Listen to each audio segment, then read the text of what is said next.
Okay, so in this video I'm going to show you how to find the resultant of a system of forces involving moments. So here we've got this system drawn here and it says find the magnitude, direction and line of action.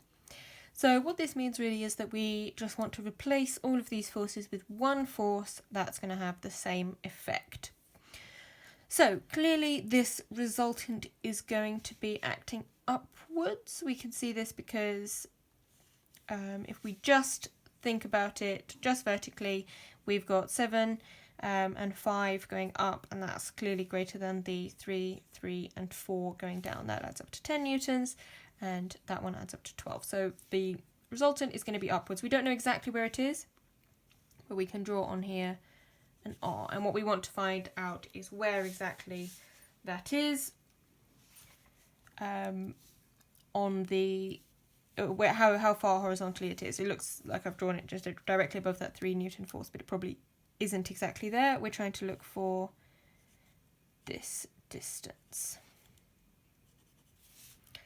Okay, and yeah, just by resolving forces we can say 7, so resolving upwards we can say 7 plus 5 minus 3 minus 3 minus 4.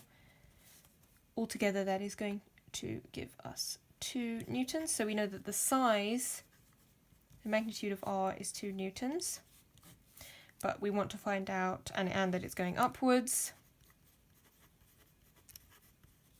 but we want to find where it is, its line of action. That's the most difficult part here. But to do that we can take moments about, well, let's take moments about A,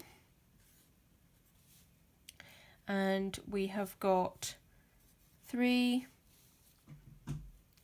times 1, that's clockwise, then we've got 3 times 2 there, then we've got the 4 Newton, and that's 6 meters away, so times by 6, and then anti-clockwise we've got that 5 Newton force, so minus 5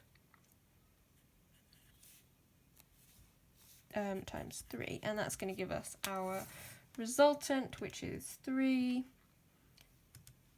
plus, or our total moment I should say, 3 plus 6 plus 24, take away 15, so the total moment is 18.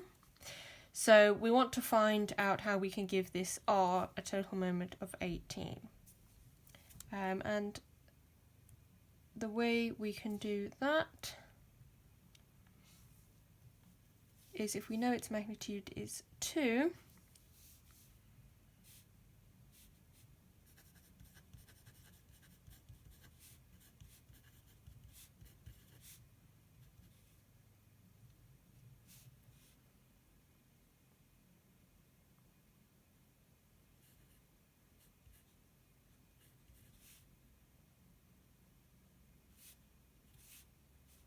okay, and it's minus 2 because that is a total clockwise moment of 18, whereas R is going upwards. So that means it's going to be minus 2 times x, so x is going to be minus 9. So that means really the line of action is 9 meters to the left of B. So the way I drew this on here isn't really quite right. So what we really have is we've got all of our forces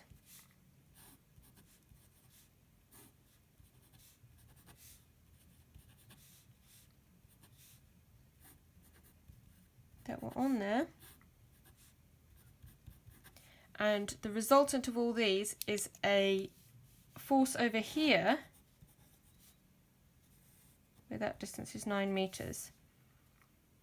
So to make sure that it's still turning it clockwise, that's why it needs to be to the left of B. Of A, I should say, whoops. Of A. Okay, so the magnitude is 2, direction is upwards, and the line of action is 9 meters left of A.